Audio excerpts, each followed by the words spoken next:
My name is Maren Hale, and I was 24 the night my own family pushed me out into the snow with nothing but a half-broken suitcase. The dining room had been warm, golden, full of the smells of roasted chicken and cinnamon bread, but the moment my father pointed to the door, the warmth vanished. "Get out," he said quietly, the kind of quiet that comes from final decisions. My mother didn't look at me. My sister did. She leaned back in her chair, lips curling. "Let's see how you manage," she smirked, lifting her wine glass like she was toasting my downfall. They didn't even let me take a coat. The snow outside swallowed the door as it shut behind me.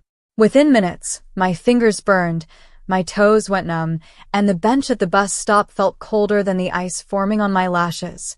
I pulled my knees to my chest, praying my tears wouldn't freeze on my face. That's when I saw her.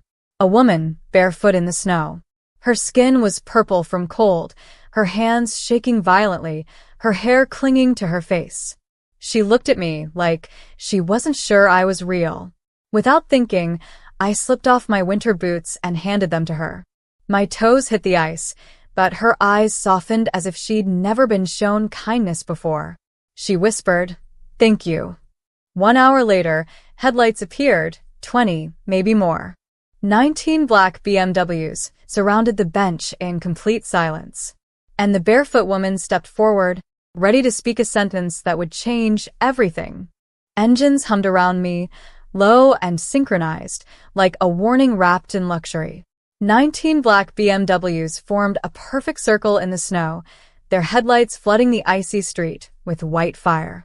The woman, now wearing my boots, stood at the center. But she didn't look cold anymore. Her back straightened, her shoulders lifted, and something in her presence shifted from fragile to formidable. A man in a long black coat stepped out of the lead car and lowered his head to her. Lowered his head to her. Others followed, forming a line before her, waiting, not to command, but to listen. I blinked, frozen more from shock than the weather. The woman turned to me, her voice no longer trembling. "This is her?" she asked the man. He nodded. Then she approached me slowly, her footprints sinking softly into the snow. Up close, her eyes weren't desperate anymore. They were sharp, evaluating. "Do you know who I am?" she asked. I shook my head. A faint smile touched her lips, not mocking, not cruel, but knowing. The 19 men behind her straightened, as if bracing for a command. She leaned in and spoke the sentence that made my heartbeat stop. "You gave your last warmth to the wrong woman, or maybe the right one, because I'm not homeless. I'm the air they've searched for years to find." My breath fogged in the cold air. "Air? Searched?" Her next words dropped like snow-heavy branches breaking. "And from this moment on, you're coming with me." Her words hung in the frozen air, unreal and heavy, like the moment before a storm breaks. "You're coming with me." I stared at her, my breath trembling out in white clouds.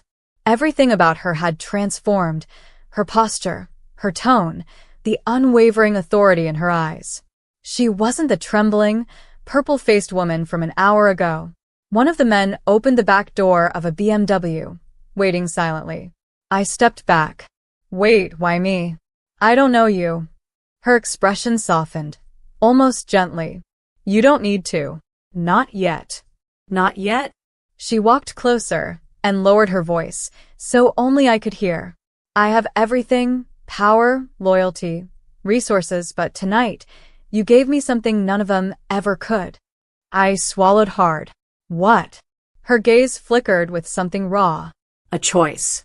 And kindness without curiosity, as if I were the anomaly, not her. I hugged my thin sweater to my body. The cold gnawed at my bones, but the shock drowned most of it out. She glanced at my bare feet, still pressed into the ice. "Get in the car, Maren. Your life is about to change." Hearing my name from her lips made something inside me wobble. How do you know my name?" She smiled, small, knowing, unsettling. "Because you're not here by accident. None of this is." The door of the BMW swung open wider. And suddenly I understood. This wasn't a rescue. It was the beginning of something far bigger than betrayal. The warmth inside the BMW felt unreal, almost too soft against my frozen skin. Leather seats, heated floors, a faint scent of cedar, and something expensive I couldn't name. The woman slid in beside me, no longer shivering, instead radiating a calm power that made the space feel smaller. One of the men closed the door, and the car began moving in perfect synchronization with the others, like a convoy escorting royalty. I pressed my hands together, trying to stop them from shaking. "Can you please tell me what's going on?" She studied me for a moment, her expression unreadable.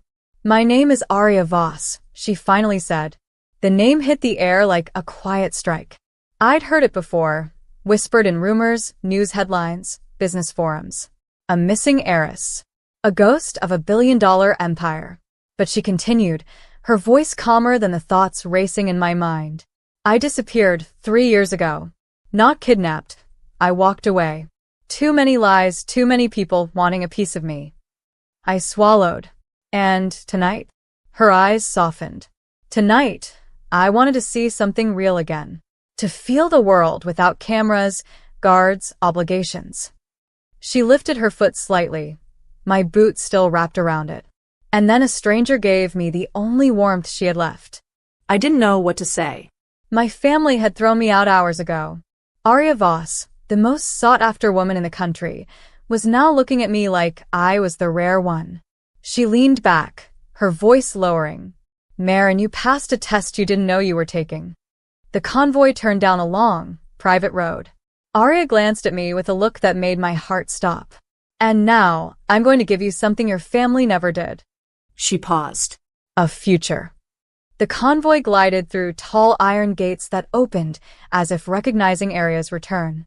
Beyond them, snow-covered pines lined a wide driveway leading to a massive stone estate, elegant, silent, glowing with warm lights that felt like another world entirely. My breath caught. This is yours." Arya nodded softly. "One of many, but this one matters." Security guards straightened as we passed, not questioning, not hesitating, only bowing their heads to her. I felt impossibly small, yet strangely protected. Inside, the warmth hit me like a blanket. A grand hall stretched out, lit by crystal chandeliers, fireplaces burning at each end. I had never stepped into a place like this, not even in dreams. Arya watched my disbelief, her eyes gentling. "Sit," she said, guiding me to an armchair near the fire. My bare feet tingled painfully as warmth returned, but it felt like being stitched back together. She knelt in front of me, a billionaire heiress kneeling before someone like me. "Maren, I need you to understand something." Her voice carried a weight that made my heart slow. "You didn't just give away Boots tonight. You gave away dignity, your own comfort for a stranger." I looked down, embarrassed. I couldn't watch her suffer. Arya smiled, but there was sadness in it. "And that is exactly why I chose you." I blinked. "Chose me for what?" She stood, motioning toward the hallway that stretched deeper into the estate. "To step into a life where your goodness isn't punished but protected." The flames crackled behind her. "And the part your family never imagined?" Her eyes locked onto mine. "You're about to become someone they can never throw away again." Arya led me down a long hallway lined with portraits, not stiff aristocratic ones, but warm, candid oil paintings of people laughing, holding hands, embracing life. Nothing about them felt cold or elite. They felt human. We stopped before a closed door, at the very end. Arya rested her hand on the handle. "Before I open this," she said softly, "remaining Voss,